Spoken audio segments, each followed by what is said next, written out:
Mari kita berdoa. Ya Tuhan Allah Bapa kami yang bertahta dalam kerajaan surga, Bapa yang kami sembah dalam nama Yesus Kristus. Kami mengucap syukur ya Tuhan di pagi yang indah ini ya Tuhan, di mana Engkau memberikan kami hari yang baru, hari yang indah bagi kami untuk beribadah.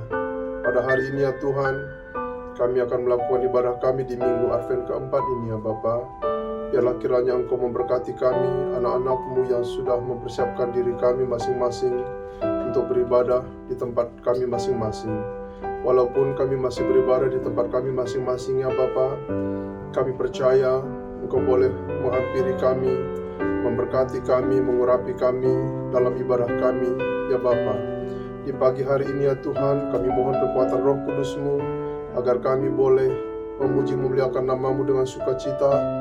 Demikian juga kami boleh mengerti firman kebenaran yang akan disampaikan oleh Bapak Pendeta Mike Sahetabi pada hari ini. Bapa di surga, urapi kami masing-masing dan juga Engkau mengurapi anak-anak-Mu yang ambil bagian dalam pelayanan hari ini. Baik yang bertugas sebagai pelayan liturgi, yang bertugas sebagai persembahan dan warta, yang bertugas sebagai kantoria, pemain musik, dan editor daripada video ini. Terima kasih ya Bapa untuk pelayanan anak-anak-Mu di hari ini.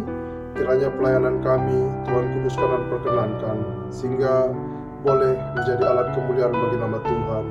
Bapa di surga, kami juga menyerahkan setiap peralatan yang digunakan oleh anak-anak-Mu untuk beribadah pada hari ini. Kuduskanlah ya Tuhan, agar peralatan ini semua boleh menjadi alat bagi kami untuk memuji muliakan nama Tuhan.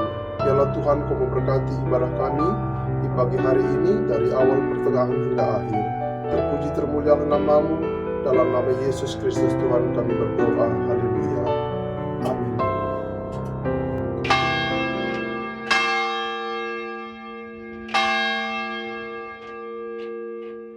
Dengarlah hai bangsa-bangsa sekalian, perhatikanlah hai bumi serta isinya.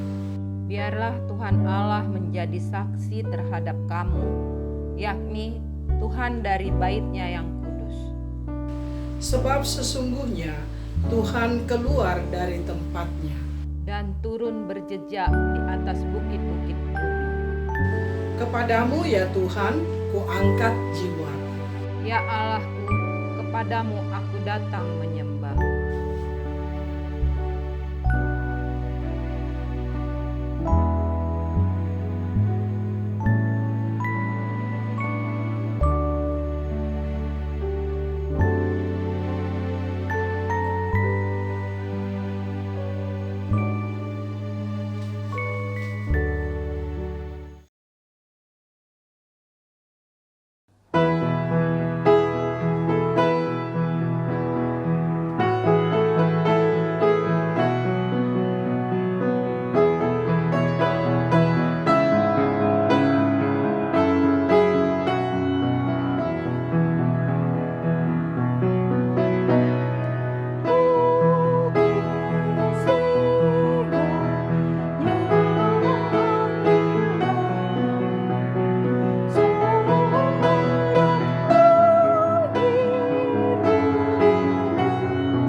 Mari kita tapiskan ibadah Minggu Advent keempat ini berlangsung karena pertolongan Tuhan yang kasih setianya sampai selama-lamanya. Kiranya Tuhan Sang Penolong yang melimpahkan damai sejahtera akan terus menyertai saudara-saudara semua. Dan menyertai saudara juga. Amin. Nas pembimbing bagi kita dalam ibadah Minggu Advent keempat pagi ini terambil dari 1 Yohanes 4 ayat 7. Saudara-saudaraku yang kekasih, marilah kita saling mengasihi, sebab kasih itu berasal dari Allah, dan setiap orang yang mengasihi lahir dari Allah dan mengenal Allah. Amin. Kita aminkan bersama dengan menyanyi dari Kidung Keesaan 458 bait 1 dan 2, Ya Kasih yang Merangkulku.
Marilah kita datang kepada Allah, mengaku segala dosa dan kesalahan kita secara pribadi.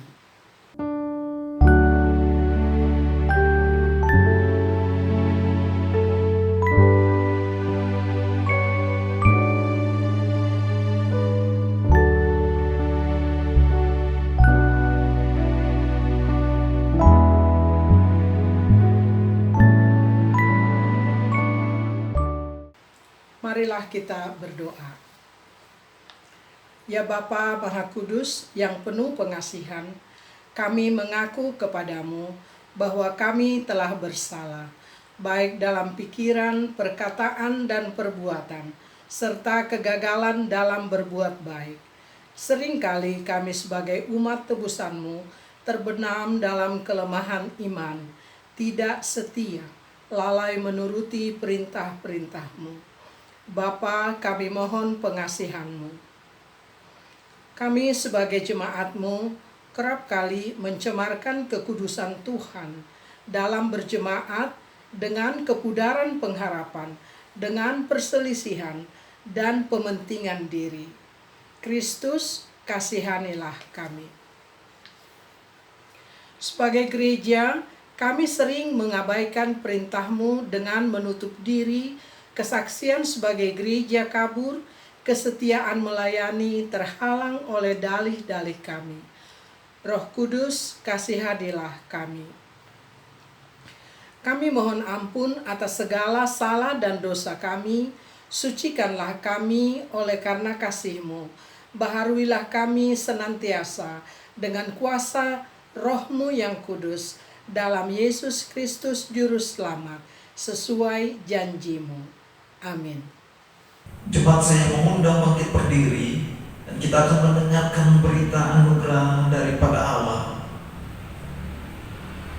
Bagi setiap orang yang mengakui dosanya dengan tulus dan ikhlas di hadapan Allah, maka sehat sebagai hamba Yesus Kristus, saya memberitakan bahwa pengampunan dosa telah berlaku di dalam nama Bapa, Putra, dan Roh Kudus.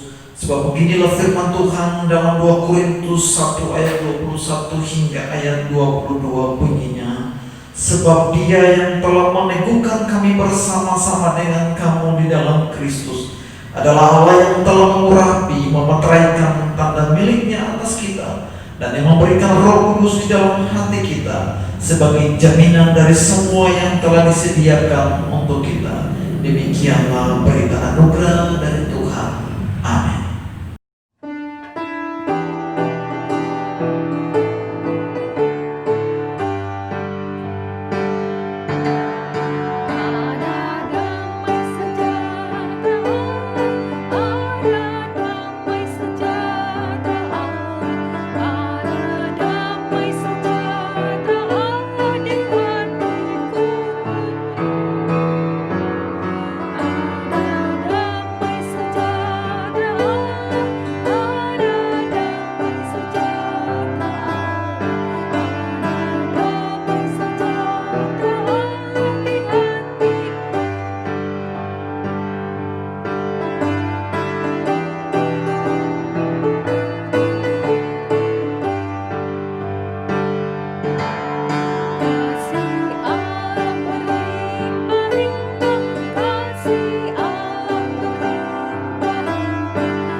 Marilah kita mendengar petunjuk hidup baru seperti yang tertulis dalam 1 Yohanes 2 ayat 9 sampai dengan 11. Demikian firman Tuhan.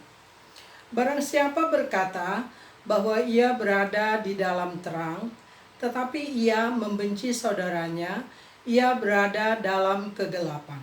Sampai sekarang, barang siapa mengasihi saudaranya, ia tetap berada di dalam terang, dan di dalam dia tidak ada penyesatan. Tetapi barang siapa membenci saudaranya, ia berada di dalam kegelapan dan hidup di dalam kegelapan. Ia tidak tahu kemana ia pergi, karena kegelapan itu telah membutakan matanya. Kiranya Roh Kudus menolong kita mewujudkan kemuliaan Allah dalam seluruh hidup dan kesaksian kita di dunia ini. Amin. Marilah kita nyatakan kesiapan hati kita untuk menerima firman Tuhan dengan bersama menyanyikan Kidung Keesan 124 bait pertama dan yang kedua.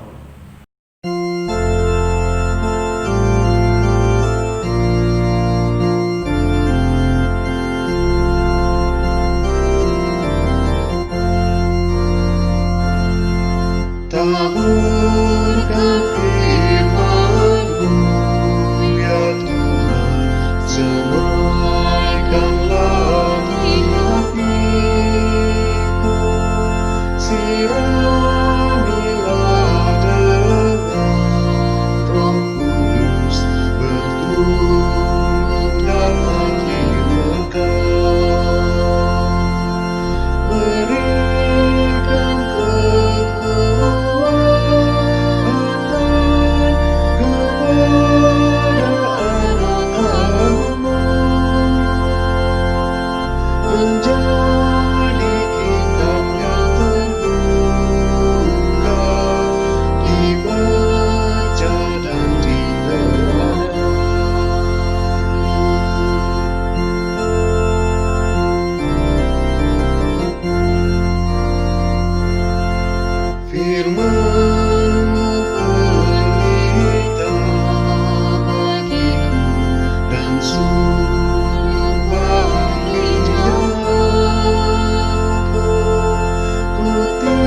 meminta tuntunan Roh Kudus menuntut kita dalam pemberitaan firman Tuhan kita hari ini.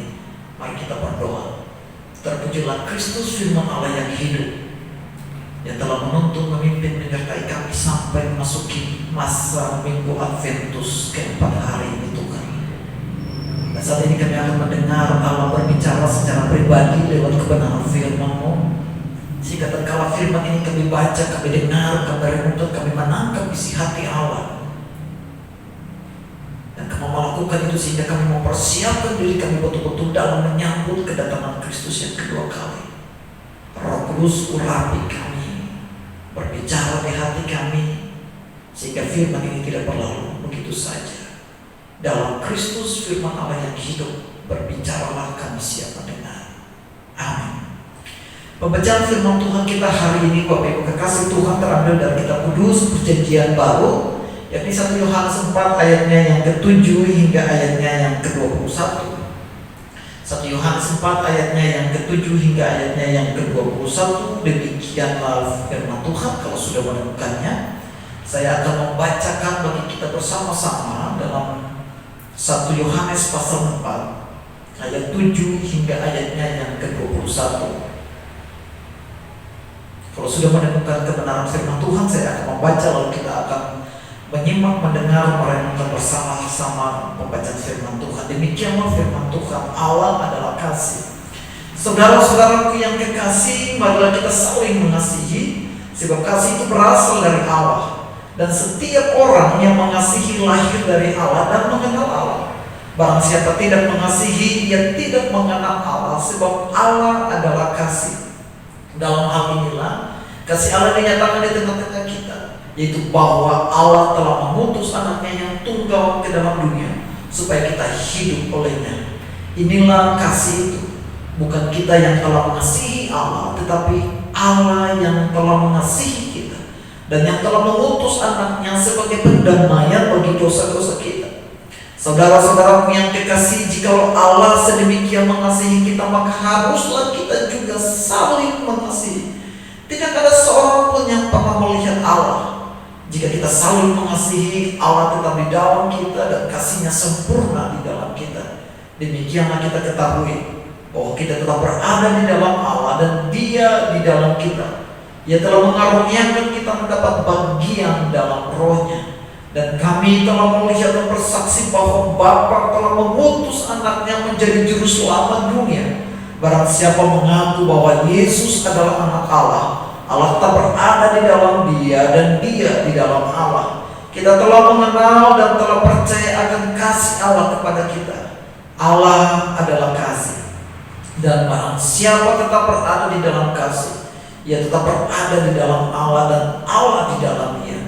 Dalam hal inilah kasih Allah sempurna di dalam kita, yaitu kalau kita mempunyai keberanian percaya pada hari penghakiman. Karena sama seperti Dia, kita juga ada di dalam dunia ini.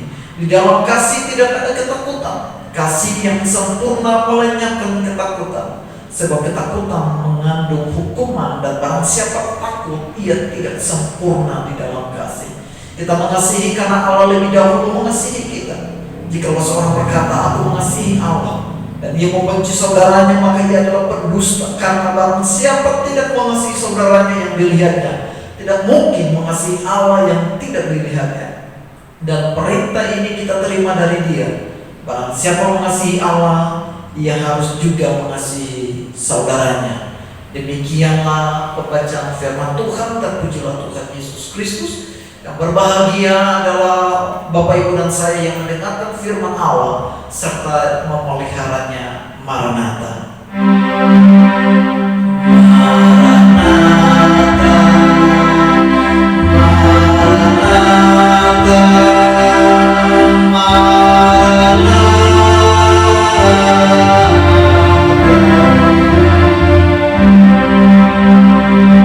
Shalom. Puji Tuhan Bapak Ibu Jemaat Bintaro, hari ini kita boleh memasuki Minggu Adventus keempat dengan tema kita persahabatan saling mengasihi. Jadi ketika kita bicara tentang persahabatan, buktinya, tandanya adalah harus mampu saling mengasihi satu dengan yang lain. Karena persahabatan yang sejati itu harus dibuktikan dengan tanda saling mengasihi. Bapak, Ibu, dan saya, kita tidak bisa menyebut diri kita menjadi sahabat bagi sesama, sahabat bagi si A, sahabat bagi si B, kalau kita tidak mampu mengasihi dia. Kalau kita masih simpan dendam, kalau kita masih simpan kepahitan, kalau kita masih simpan kemarahan, kita masih terluka dengan orang itu, berarti kita belum mampu mengasihi dia. Kasih menutupi segala-galanya. Oleh karena itu, ketika kita bicara saling mengasihi, maka kita harus mampu melepaskan pengampunan bagi orang yang mengasihi, yang melukai kita. Ketika kita bicara soal mengasihi, maka kita harus mampu membalut orang-orang yang terluka, mampu melepaskan, melupakan kekecewaan yang pernah terjadi dalam kehidupan kita. Karena kasih tidak ada yang namanya kekecewaan. Oleh karena itu, hari ini firman Tuhan yang kita baca hari ini dalam perikop dalam 1 Yohanes 4 ayat 7 sampai dengan ayat yang ke-21, dengan perikop kita adalah Allah adalah kasih dan tema kita adalah saling mengasihi. Nah, pertanyaannya bagi kita adalah mengapa harus saling mengasihi? Mengapa harus saling mengasihi? Paling tidak ada beberapa poin penting yang ini saya sampaikan, saya bagikan bagi Bapak, Ibu, dan saya, kita dalam minggu Adventus keempat ini, untuk mempersiapkan diri kita dalam menyambut kedatangan Kristus yang kedua kali. Sehingga ketika Kristus datang, dia mendapati kita bahwa kita bukan orang pendusta, kita bukan seorang pembohong, kita bukan seorang pembunuh. Di bagian terakhir dia bilang, karena barang siapa mengasihi tetapi dia membenci saudaranya, dia seorang pendusta. Tapi Allah datang, Kristus datang mendapati kita memiliki kasih yang saling memulihkan. Oleh karena itu, poin pertama yang harus saya sampaikan kepada kita dalam ayat 7 berkata begini, saudara-saudaraku yang kekasih, marilah kita saling mengasihi, sebab kasih itu berasal dari Allah. Dan setiap orang yang mengasihi lahir dari Allah, dan ia mengenal Allah. Bapak, Ibu, poin yang pertama adalah mengapa kita harus mengasihi. Karena ketika kita mengasihi, yang pertama adalah itu tanda bahwa kita berasal dari Allah. Ayat 7 berkata, dan setiap orang yang mengasihi lahir dari Allah dan mengenal Allah. Kita tak bisa menyebutkan diri saya bahwa saya sudah mengenal Allah, saya sudah lahir dari Allah, saya berasal daripada Allah, tetapi dalam perbuatan nyata kita tidak punya kasih. Dalam kehidupan kita tidak mampu melepaskan pengampunan bagi orang yang menyakiti kita. Kita tidak mampu melepaskan masa lalu kita terhadap orang-orang yang pernah melukai kita. Sebab dia bilang bahwa kasih itu berasal daripada Allah. Itulah sebabnya ketika kita hidup dalam kasih, kita mampu melepaskan pengampunan, mampu membalut luka, tidak menyimpan masa lalu, tidak simpan kepahitan, tidak simpan kekecewaan, maka itu membuktikan bahwa kita berasal daripada Allah. Kita tak bisa bilang saya anak Tuhan tetapi saya simpan masa lalu. Saya bukan anak Tuhan tapi saya simpan kekecewaan saya simpan emosi saya simpan luka saya masih hidup dalam kepahitan, saya masih hidup dalam kemarahan, dan itu bukan tanda kita berasal daripada Allah. Mungkin kita berasal daripada dunia. Mungkin diri kita sebut orang Kristen, orang percaya. Tetapi kekristenan kita, kepercayaan kita bukan soal KTP, kita bukan soal pengakuan semata, tapi harus dibuktikan dalam perbuatannya. Itulah sebabnya Yohanes berkata bahwa orang yang mengasihi Allah, dia lahir. Orang yang mengasihi, dia lahir dari Allah dan mengenal Allah. Jadi poin yang pertama, mengapa kita harus mengasihi? Karena itu tanda kita berasal daripada Allah. Jadi Bapak Ibu, sederhana saja, kalau kita mau mengukur diri kita berasal daripada Allah atau berasal daripada dunia, ukurannya sederhana. Apakah kita memiliki kasih? Apakah kita sudah melepaskan pengampunan? Apakah kita masih marah dengan orang yang pernah menyakiti kita? Apakah kita masih mengampuni dengan orang yang pernah melukai kita? Itu ukurannya sederhana. Ketika kita melakukan itu sesungguhnya, Bapak Ibu dan saya, kita berasal daripada Allah. Itu poin yang pertama dalam ayat yang ketujuh. Dalam ayat yang ke-8 dia bilang, barang siapa tidak mengasihi, ia tidak mengenal Allah, sebab Allah adalah kasih.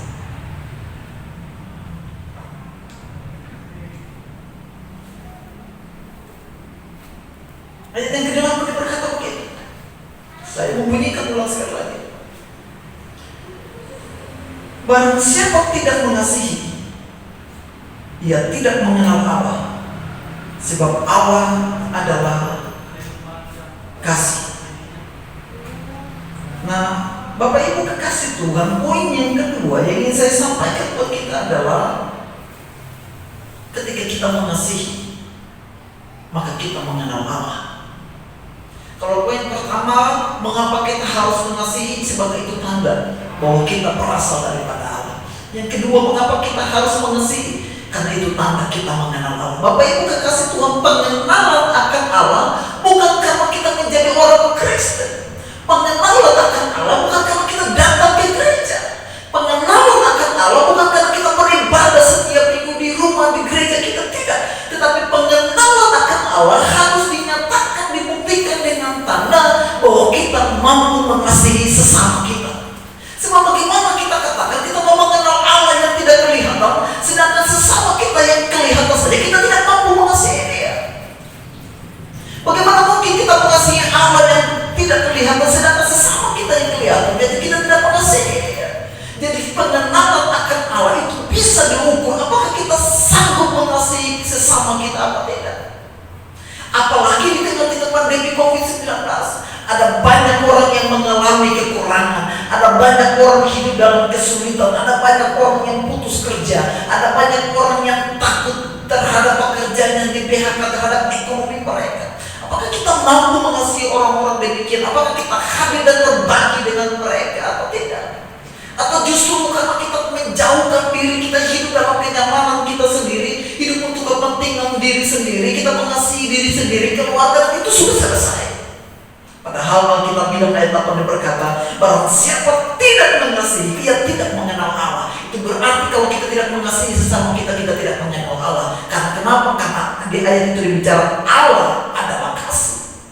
Bapak Ibu kekasih Tuhan, kalau kita mau menggambarkan hakikat Allah, kalau kita mau menggambarkan identitas Allah, satu kata saja, apa? Kasih. Tidak ada itu. Hakikat Allah kita bisa gambarkan dengan satu kata, kasih. Itulah sebabnya kalau kita belajar berbicara mengenal Allah, kita mau bertanya terhadap diri kita, keluarga kita, apakah saya sudah benar-benar mengenal Allah? Maka tanyakan kepada diri sendiri, apakah saya sudah hidup dalam kasih itu? Apakah saya sudah mampu berbagi hidup dengan sesama saya dalam kekurangan? Apakah saya sudah mampu mengampuni orang yang pernah berbuat jahat kepada saya? Apakah saya mampu melepaskan pengampunan ketika ada orang yang menggosipkan saya? Pengenalan akan Allah itu harus dibuktikan dalam perbuatan yang kita kasih. Dan tanpa kasih jangan bilang saya mengenal Allah, itu omong kosong. Tanpa kasih jangan pernah bilang bahwa saya milik Allah. Gak bisa Bapak yang kekasih Tuhan. Kalau betul kita berasal dari Allah, kalau betul-betul kita mengenal Allah, maka nyatakanlah, buktikanlah dalam perbuatan kasihmu itu. Kasih bukan sekedar ucapan, kasih itu adalah perbuatan. Nanti kita bahas di berikutnya. Itu poinnya yang kedua dalam ayat yang ke-8. Dan ayat 9, 10 sampai ayat yang ke-11 kita lihat. Dalam hal inilah kasih Allah dinyatakan di tengah-tengah kita, yaitu bahwa Allah telah mengutus anaknya yang tunggal ke dalam dunia supaya kita hidup olehnya. Inilah kasih itu. Bukan kita yang telah mengasihi Allah, tetapi Allah yang telah mengasihi kita dan yang telah mengutus anaknya sebagai pendamaian bagi dosa-dosa kita. Saudara-saudaraku yang kekasih, jikalau Allah sedemikian mengasihi kita, maka haruslah kita juga saling mengasihi. Lihat dia bilang, kalau Allah sedemikian rupa mengasihi kita sampai rela mengutus anaknya yang tunggal, Kristus yang akan kita rayakan dalam perayaan Natal. Dia berkorban sampai dalam penyalibannya di kayu salib. Dia rela menderita, dia rela dipaku, dia rela disalibkan, dia rela ditolak, dia rela dianiaya. Dia mau berkorban hanya untuk karena mengasihi Bapak Ibu dan saya. Maka kita juga harus mampu mewujudkan kasih sampai sedemikian rupa. Poin yang ketiga yang saya mau sampaikan adalah kasih itu harus dibuktikan dalam pengorbanan. Kasih bukan sekedar berkata aku mengasihimu ya. Ketika ada orang datang kita, lalu mereka minta tolong saya, bagikan saya sesuatu, saya belum makan, saya lagi butuh didoakan, saya butuh kunjungan. Lalu kita berkata doa saja, ya udah berdoa aja. Ketika ada orang datang minta beras, ya udah berdoa aja, Tuhan pasti tolong. Tidak begitu. Kasih itu sampai harus di mana titik, sampai titik titik pengorbanan. Itulah sebabnya Yohanes menggambarkan bahwa sedemikian Allah mengasihi kita sampai dia mengutus Kristus sampai berkorban. Pertanyaannya adalah, apakah kasih kita sudah sampai berkorban seperti kasih Kristus? Atau kita baru di gereja melayani sedikit, baru digosip saja kita sudah marah, kita baru dikritik sedikit kita sudah emosional? Kasih, apakah kita sudah mengasihi sesama sampai sama seperti Kristus mengasihi, sampai di titik pengorbanan di mana dia rela menderita, darahnya tertumpah, rela disalibkan, rela dicambuk, kepalanya ditusuk mahkota duri? Apakah kita mampu sampai sudah di titik itu?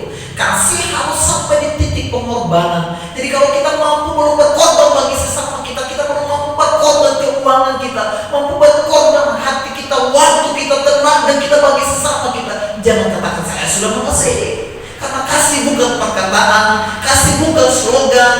Kasih itu adalah suatu perintah, harus nyata sampai dalam pengorbanan. Pertanyaannya adalah, apakah apa yang sudah kita korbankan bagi sesama kita? Bahkan kita mengorbankan buat gereja saja, kita buat Tuhan saja, kita masih mikir-mikir. Kita mau kasih persembahan saja, kita masih mikir-mikir. Kita mau kasih perpuluhan saja, kita takut sampai berkekurangan. Kita mau berbagi dengan sesama, kita takut sampai jangan-jangan nanti kita gak bisa makan, nanti kita kurang, nanti uangnya berkurang, jajanannya berkurang. Kita belum sampai di titik pengorbanan. Bahkan ada lagi yang merasa bahwa dia sudah mengasihi, tetapi ketika ada orang yang menggosipkan dia kecewa. Ketika dia tidak dihargai, dia tidak dihormati dalam gereja, dia tersinggung. Tidak, kasih harus sampai di titik pengorbanan. Yesus pernah ditolak, dia pernah dikhianati, tetapi dia tetap mengasihi, dan itulah kasih. Jadi bukti itu kasih apa? Pengorbanan. Bapak Ibu, adakah kita hari ini sudah berkorban? Kalau Kristus dia datang memperkorban bagi Bapak Ibu dan saya, dia tidak memperhitungkan apa-apa, hanya untuk karena mengasihi Bapak Ibu dan saya. Sejauh mana pengorbanan kita?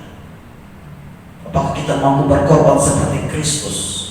Bukan korban uang saja, bukan korban perasaan saja, bukan korban waktu dan tenaga saja, tapi Yesus betul-betul korbankan nyawa. Bisakah kita sampai di titik itu? Pada waktu kita masuk dalam Minggu Adventus, yang mempersiapkan diri dalam perayaan Natal tanggal 24-25 nanti, harus kita perlu renungkan apa yang sudah saya korbankan bagi Tuhan. Dan pengorbanan untuk Tuhan diukurkan dengan apa? Pengorbanan kepada sesama. Harus kita menanyakan itu.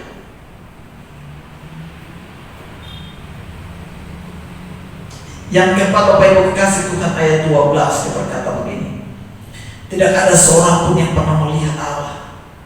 Jika kita saling mengasihi, Allah tetap di dalam kita dan kasihnya sempurna di dalam kita. Wow, dia bilang begini, menarik sekali. Tidak ada seorang pun yang pernah melihat Allah. Yes, dan tidak ada seorang yang belum melihat Allah. Saya pun belum pernah melihat Allah. Tapi bagaimana kita bisa melihat Allah yang tidak kelihatan? Karena Allah itu tidak kelihatan. Bagaimana orang bisa melihat Allah? Bagaimana orang bisa melihat Allah, atau kita bisa melihat Allah secara nyata? Karena memang Allah itu tidak nyata, dan tidak ada seorang pun yang dapat melihat Allah. Tetapi jika kita saling mengasihi, Allah tetap di dalam kita dan kasihnya sempurna dalam kita. Artinya begini Bapak Ibu, kita tidak ada seorang pun yang melihat Allah. Kita sendiri juga tidak. Tetapi ketika kita melakukan perbuatan kasih, orang akan melihat Allah di dalam kita. Kita akan melihat Allah hadir dalam diri kita sendiri. Dengan apa? Dengan perbuatan kasih. Sederhana, kalau kamu melihat Allah, nggak perlu kau datang dalam doa dan dalam penyembahan itu meditasi sampai sehari atau 1 bulan. Nggak perlu. Tidak ada seorang kenal itu. Sekali waktu ada seorang ibu tua, dia berdoa. Waktu di malam Desember, pada waktu musim dingin, musim salju turun, lalu dia berdoa, Tuhan Yesus, di malam Natal ini saya rindu Engkau datang, saya rindu bertemu dengan Engkau, saya rindu melihat Engkau. Dia berdoa di pohon Natal, dia berdoa ulang lagi, Tuhan saya rindu malam ini untuk melihat Engkau datang, Engkau hadir, sehingga saya bisa merasakan itu. Setelah selesai dia berdoa, dia mendengar pintu diketok. Ada seorang pengemis tua datang di depan pintu sambil keringinan. Dia berharap itu Tuhan Yesus. Lalu ketika dia buka, dia melihat ternyata seorang pengemis tua. Lalu dia tidak respon apa-apa, dia menutup pintu kembali. Lalu dia masuk kembali, dia berdoa, Tuhan Yesus, kalau bisa saya rindu melihat Engkau hadir malam ini di malam Natal ini. Dalam doa itu lalu tiba-tiba dalam mimpinya ketika dia tidur malam, lalu Yesus datang. Yesus bilang, kamu berdoa, sebenarnya tadi aku sudah datang tetapi kamu menolak aku. Lalu ditanya, kapan Tuhan aku melihat engkau datang? Yesus bilang, ketika kau melihat seorang pengemis datang, kau menutup pintu, sesungguhnya kau menolak aku. Itulah sebabnya Yesus berkata pada murid-muridnya, pada waktu aku lapar, engkau tidak memberi aku makan. Pada waktu aku dingin, kamu tidak memberi aku selimut. Pada waktu aku telanjang, kamu tidak memberi aku pakaian. Pada waktu dalam penjara, kamu tidak mengunjungi aku. Pada waktu aku sakit, kamu tidak merawat aku. Lalu murid-murid bertanya, kapan Tuhan kami melihat engkau sakit, dingin, telanjang, dan sebagainya. Yesus bilang, ketika engkau melakukan kepada salah satu yang hamba yang paling hina ini, engkau sudah melakukannya kepada aku. Jadi lihat, orang bisa melihat Allah, kita bisa melihat Allah ketika kita melakukan kasih. Sehingga kita berbagi dengan sesama satu gelas, kita berbagi dengan sesama satu minum. Misalkan kita bagi dengan beras, orang akan melihat itu hebat, dia itu anak Tuhan, dia betul-betul orang Kristen, dia betul-betul orang percaya. Itulah Paulus yang katakan, hendaklah itu menjadi surat-surat yang terbuka, yang bisa dibaca dan dilihat oleh semua orang bahwa Kristus ada di dalam kita. Jadi bagaimana orang bisa melihat Allah? Lewat perbuatan kasih kita. Dan ketika kita berbagi, kita berbuat kasih, kita sesungguhnya dapat melihat Allah lewat dalam perbuatan kita. Hebat ya? Jadi kalau mau melihat Tuhan malam hari ini, berbuatlah kasih. Kasih. Yang terakhir, Bapak Ibu dikasih Tuhan.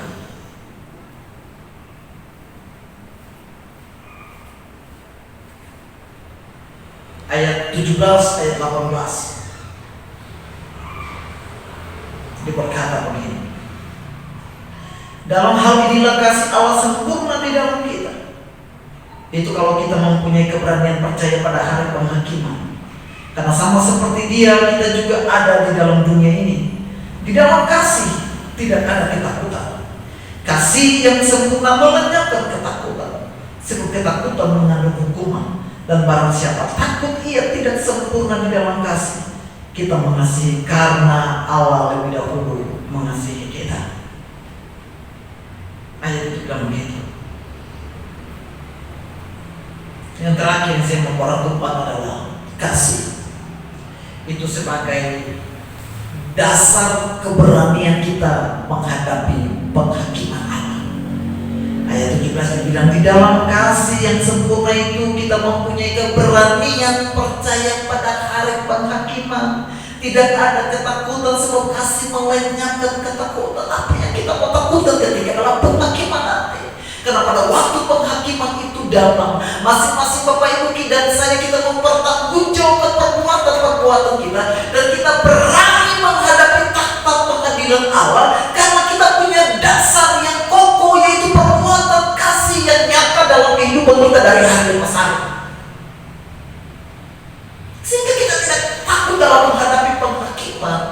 Jangan-jangan ketika Allah datang menghakimi kita, tidak. Kenapa orang takut menghadapi penghakiman Allah? Karena dalam kehidupannya dia tidak mampu berbuat kasih, dia tidak mampu berbagi dengan sesama, hidup dalam kekecewaan, hidup dalam kepahitan, hidup dalam kemarahan, sehingga dia tidak punya keberanian menghadap kekudusan Allah dalam penghakiman. Tetapi ketika kita hidup dalam kasih, kita menghadap Allah dalam penghakiman dengan penuh keberanian. Kenapa? Karena perbuatan-perbuatan kita menyertai kita dalam penghakiman itu. Sehingga kapan saja Tuhan panggil kita pulang, kapan saja Tuhan datang, entah besok, entah malam nanti, mungkin pada Natal nanti Tuhan datang. Ketika Dia datang dalam kedatangannya yang kedua kali, ketika kita diperhadapkan dalam penghakiman Allah itu, kita berani menghadap Allah. Kenapa? Karena perbuatan-perbuatan kasih itu menyertai kita. Saling kasih.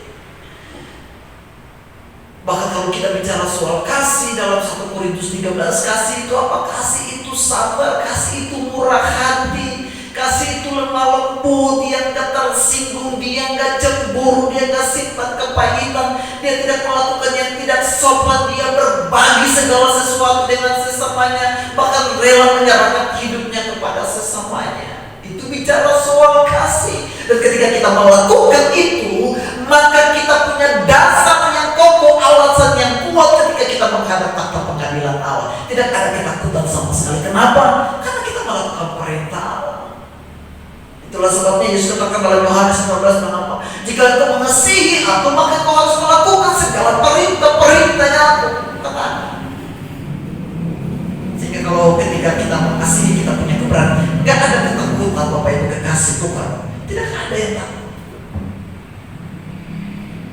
Saya mau tutup bagian ini dengan ayat 21 berkata, jikalau seorang berkata aku mengasihi Allah dan ia membenci saudaranya, maka ia adalah pendusta. Karena barang siapa tidak mengasihi saudaranya yang dilihatnya, tidak mungkin mengasihi Allah yang tidak dilihatnya. Bapak Ibu, jangan sampai kita sebut menjadi, kita menyangka, kita sebut diri kita, identitas kita orang percaya, tapi kita membenci saudara kita, itu apa? Seorang pendusta. Kita menyebut diri kita orang percaya, orang Kristen, anak Tuhan, tetapi engkau hidup dalam kebencian, hidup dalam kepentingan diri sendiri, hidup dalam kekecewaan, hidup dalam kepahitan. Tuhan bilang apa? Engkau seorang pendusta, engkau berbohong, engkau munafik di hadapan Allah.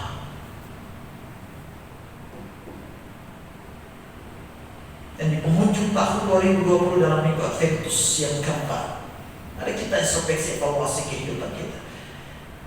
Adakah kasih itu ada dalam kehidupan kita? Jangan sampai di 1 Yohanes 4 ayat 20 dia akan bilang, jika seorang berkata aku mengasihi Allah, padahal ia membenci saudaranya, padahal ia masih menyimpan dendam kepada saudaranya, padahal ia masih menyimpan kekecewaan kepada saudaranya, padahal ia masih simpan ketersinggungan kepada sesamanya, padahal ia masih cemburu kepada sesamanya, padahal ia masih iri hati kepada sesamanya, padahal ia belum mampu melepaskan pengampunan kepada sesamanya, maka ia adalah seorang pendusta. Bapak Ibu, kita tidak mau disebut pendusta. Itulah sebabnya kasih harus nyata dalam mengasihi sesama, sehingga kita punya keberanian menghadap tahta pengadilan Allah. Kita bukan seorang pembohong, kita hanya bukan pandai berbicara, bukan kelihatan kita datang ke gereja kelihatan bagus beribadah, tetapi kita tidak mampu mengasihi sesama karena dia bilang apa? Itu pembohong, kau menjadi seorang pendusta. Dan tidak ada pendusta yang apa bagian dari kerajaan Allah. Oleh karena itu, firman Allah datang hari ini menuntut kita, mengingatkan kita kembali bahwa mari bangun persahabatan kita dengan saling mengasihi. Nyatakanlah itu supaya orang melihat Allah di dalam kita sebagai tanda bahwa kita telah mengenal Allah dan kita punya keberanian menghadap tahta pengadilan Allah. Tuhan Yesus menolong kita dan memberkati kita untuk mampu mengasihi sesama kita sampai di titik pengorbanan. Tuhan Yesus memberkati Bapak Ibu dan saya. Amin. Mari kita tunduk kepala kita. Saya ingin berdoa kepada firman ini. Bapa di sorga, hamba bersyukur buat firman yang kami dengar dalam minggu Adventus yang keempat ini. Dalam masa penantian kami menanti kedatangan Kristus yang kedua kali, yang kami rayakan dalam perayaan Natal tanggal 24 malam dan 25 Tuhan. Sebelum kami merayakan itu, kami mengevaluasi hidup kami. Kami bertanya kepada diri kami sendiri, apakah kami sudah mampu mengasihi sesama kami? Ataukah saya masih simpan kebencian, simpan amarah, simpan dendam, simpan kepahitan? Allah yang mengenal hati kami, sehingga kasih bukan sekedar slogan, tapi betul-betul kami mampu berbagi, mampu berkorban sebagaimana Kristus telah rela berkorban menyerahkan darahnya bagi kami. Demikian kami juga mampu mengasihi sampai di sesama kami, sampai di titik kami berkorban. Oleh karena itu Tuhan Yesus mampukan kami untuk mengasihi sesama kami bahkan orang yang membenci kami sekalipun, orang yang menyakiti kami sekalipun. Dan kami berdoa bagi orang-orang yang pernah menyakiti kami, dan melepaskan pengampunan bagi orang-orang yang pernah melukai kami, bagi orang-orang yang pernah mengecewakan kami, bagi orang-orang yang pernah mengkhianati kami. Kami melepaskan pengampunan bagi mereka, kami melepaskan kasih Allah bagi mereka. Kami tidak ada kepahitan, tidak ada lagi kekecewaan, tidak ada lagi dendam, tidak ada lagi kebencian. Yang ada kasih. Kasih itu kelemah lembut, kasih itu murahan, kasih itu mengampuni yang tidak menyimpan dendam. Kamu ajar kami Tuhan untuk mempraktekkan kebenaran firman dalam hidup kami. Dalam Kristus Yesus sumber kasih kami berdoa. Amin.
Bersama-sama dengan umat Tuhan di segala waktu dan tempat, marilah kita berdiri bersama-sama, kita mengucapkan pengakuan iman yang am dan rasuli dengan berkata, Aku percaya kepada Allah, Bapa yang Maha Kuasa, Halik langit dan bumi, dan kepada Yesus Kristus, anaknya yang tunggal Tuhan kita, yang dikandung daripada Roh Kudus, lahir dari anak darah Maria, yang menderita di bawah pemerintahan Pontius Pilatus, disalibkan, mati dan dikuburkan, turun ke dalam kerajaan maut.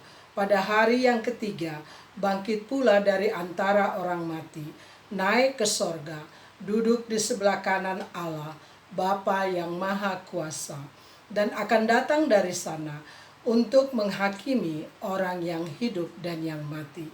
Aku percaya kepada Roh Kudus, gereja yang kudus dan am, persekutuan orang kudus, pengampunan dosa, kebangkitan daging, dan hidup yang kekal.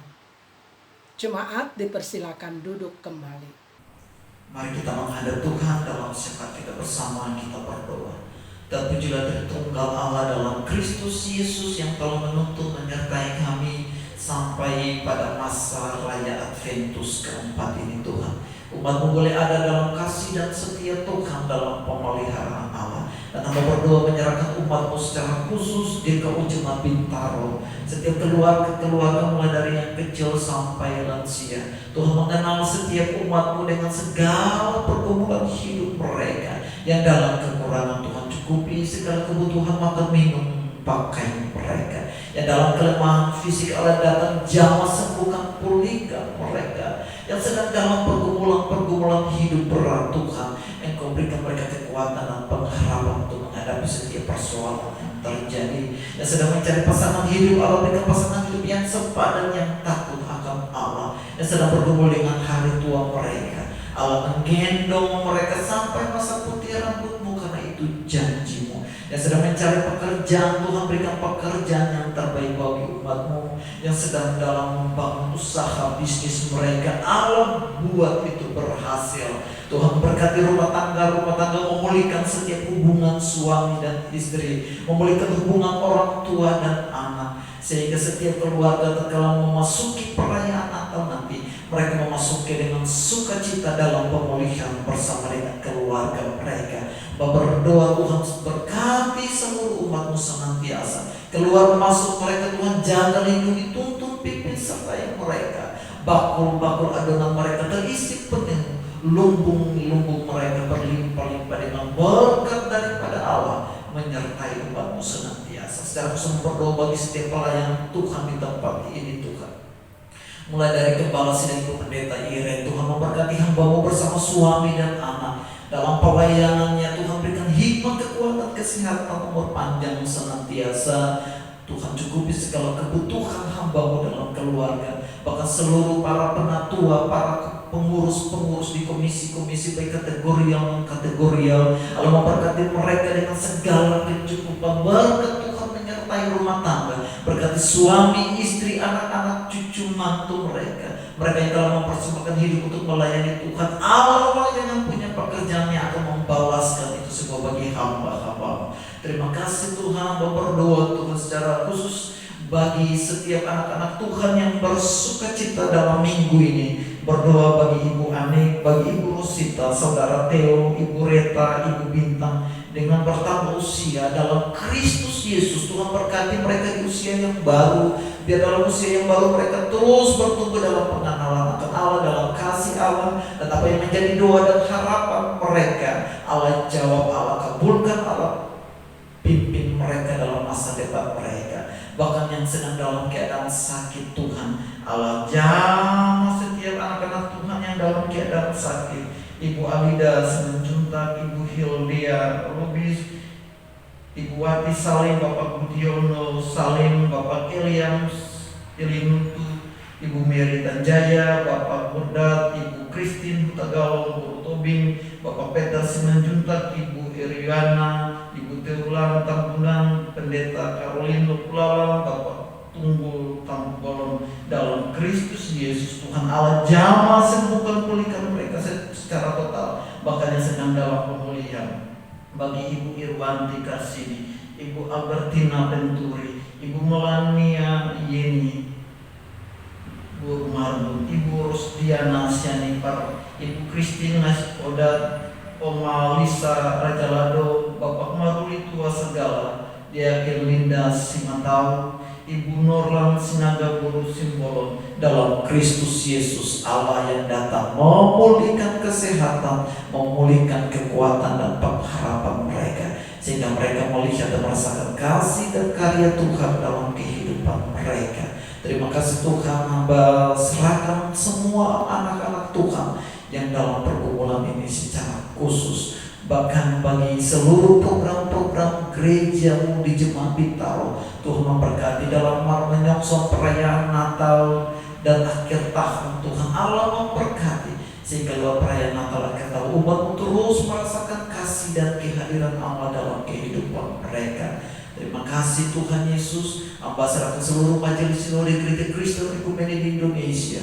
Tuhan berkati kepemimpinan yang ada hikmat Allah menyertai mereka, sehingga mereka dapat memimpin gereja-Mu ke arah yang Tuhan kehendaki. Tuhan memberkati bangsa dan negara kami yang sedang dilanda oleh krisis kesehatan dengan adanya pandemi. Tuhan memberkati presiden, wakil presiden, mampukan mereka sehingga lewat kepemimpinan mereka bangsa ini boleh keluar dari krisis kesehatan, bahkan krisis ekonomi yang akan terjadi pun Tuhan yang menyertai bangsa ini. Terima kasih Allah, hamba serahkan seluruh pergumulan umat-Mu ini sepenuhnya ke dalam tangan Tuhan. Apa yang menjadi pergumulan secara pribadi, setiap keluarga, rumah tangga, hubungan suami dan istri, orang tua dan anak, Allah lah yang memulihkan hubungan-hubungan ini, sehingga mereka masuk dan menikmati Natal dengan sukacita, sehingga mereka merasakan kehadiran Allah, membawa damai sejahtera shalom dalam kehidupan mereka. Ini doa kami, ini syafaat kami Tuhan. Kami alaskan itu hanya dalam satu nama, yaitu dalam nama Tuhan Yesus Kristus yang telah mengajarkan kami berdoa bersama-sama. Bapa kami yang di sorga, dikuduskanlah namamu, datanglah kerajaanmu, jadilah kehendak-Mu di bumi seperti di sorga. Dan berikanlah kami pada hari ini makanan kami yang secukupnya, dan ampunilah kami akan kesalahan kami, seperti kami juga mengampuni orang yang bersalah kepada kami. Dan jangan membawa kami ke dalam pencobaan, tetapi lepaskanlah kami daripada yang jahat, karena Engkau yang mempunyai kerajaan dan kuasa dan kemuliaan sampai selama-lamanya. Amin. Persembahan syukur. Saudara-saudara jemaat yang diberkati Allah, marilah kita menyatakan syukur kita dengan memberi persembahan sesuai dengan firman Tuhan dalam kitab Mazmur pasal 100 ayat 3-5 yang demikian firman Tuhan.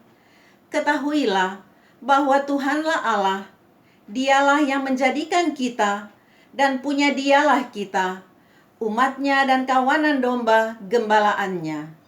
Masuklah melalui pintu gerbangnya dengan nyanyian syukur, ke dalam pelatarannya dengan puji-pujian. Bersyukurlah kepadanya dan pujilah namanya, sebab Tuhan itu baik, kasih setianya untuk selama-lamanya, dan kesetiaannya tetap turun-temurun. Tuhan Yesus memberkati persembahan saudara. Kidung Keesaan 462, bait 1 dan 2, mari bersyukur semua.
Jemaat, mari kita berdoa untuk persembahan kita. Mari kita berdoa.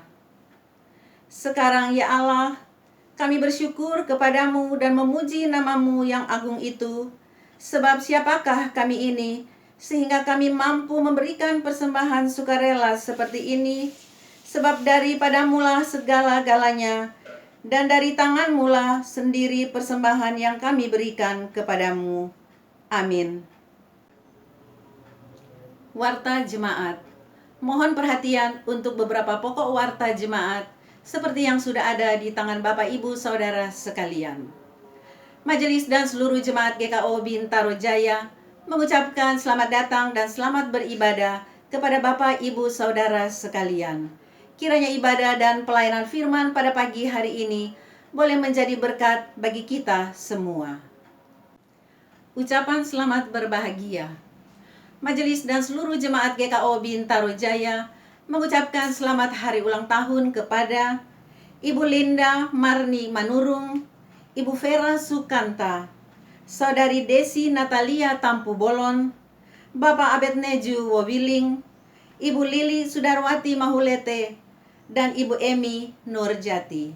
Hadiah firman Tuhan terambil dari surat 1 Yohanes pasal 4 ayat 7 yang demikian firman Tuhan. Saudara-saudaraku yang kekasih, marilah kita saling mengasihi, sebab kasih itu berasal dari Allah. Dan setiap orang yang mengasihi lahir dari Allah dan mengenal Allah. Tuhan Yesus memberkati memasuki usia yang baru.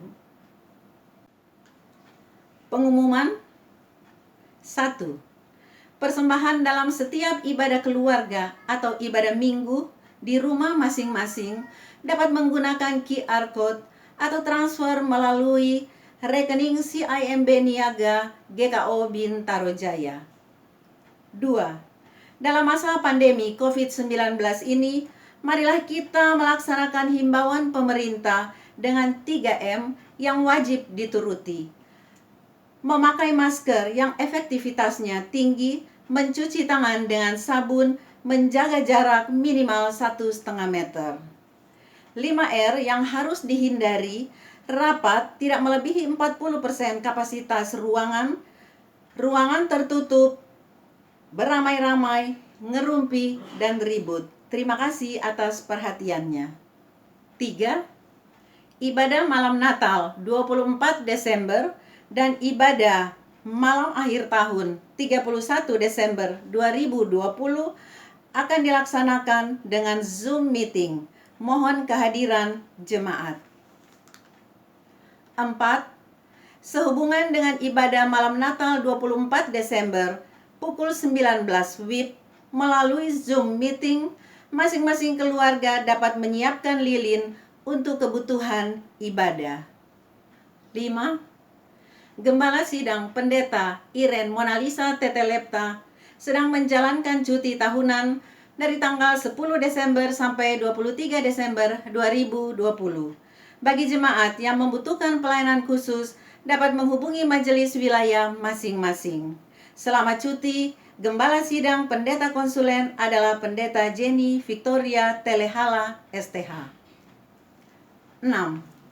Terhitung mulai tanggal 8 Desember, semua kegiatan kategorial dan non-kategorial diliburkan dan dimulai kembali tanggal 11 Januari 2021. Kepada semua pengurus komisi untuk memberi laporan evaluasi pelayanan tahun 2020 dan program kerja tahun 2021 ditunggu paling lambat tanggal 9 Januari 2021. Rapat majelis dengan para pengurus komisi terkait hal tersebut di atas direncanakan tanggal 23 Januari 2021 jam 9 sampai selesai melalui Zoom meeting. Terima kasih. Berita duka cita.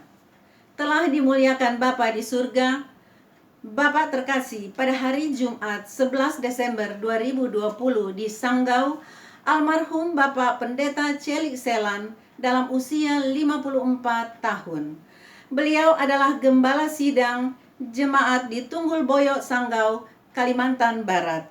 Majelis dan seluruh jemaat GKO Bintaro Jaya menyampaikan turut berduka cita sedalam-dalamnya. Tuhan Yesus memberi penghiburan dan kekuatan yang sejati bagi keluarga dan jemaat Tunggul Boyok Sanggau yang ditinggalkan. Firman Tuhan terambil dari Mazmur 116 ayat 15. Berharga di mata Tuhan kematian semua orang yang dikasihinya. Ucapan terima kasih. Pada hari ini kita dilayani oleh Bapak Pendeta Mike Sahetapi STH. Beliau adalah Gembala Sidang di GKO Cikunir Indah. Atas nama majelis dan seluruh jemaat GKO Bintaro Jaya, mengucapkan terima kasih atas pelayanan firman-Nya. Tuhan Yesus memberkati pelayanan Bapak dan keluarga. Jemaat yang berbahagia, demikianlah warta jemaat untuk hari ini. Atas perhatiannya kami ucapkan terima kasih dan sampai jumpa lagi pada kegiatan-kegiatan gerejawi yang akan datang. Tuhan Yesus sumber segala berkat menyertai dan memberkati kita semua. Kita akan masuk dalam pemutusan kita, oleh karena itu saya jemput kita semua bangkit berdiri dan kita bernyanyi bersama dari Kidung Kesan 455 bait yang pertama, Ku Mau Berjalan Dengan Juru Selamatku.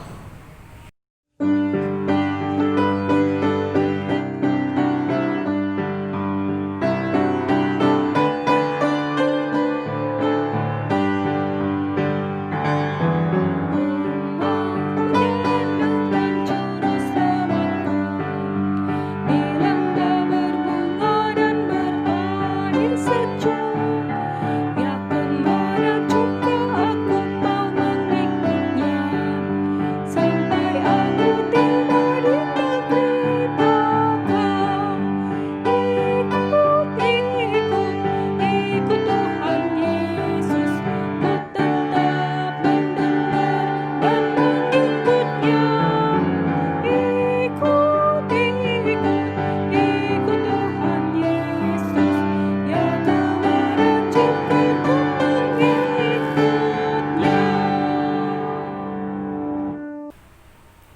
pergilah dalam damai sejahtera Allah dan terimalah berkat dari Tuhan.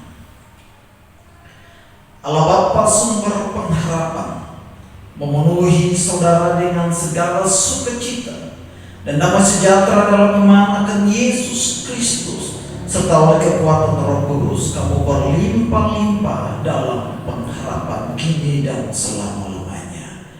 Amin.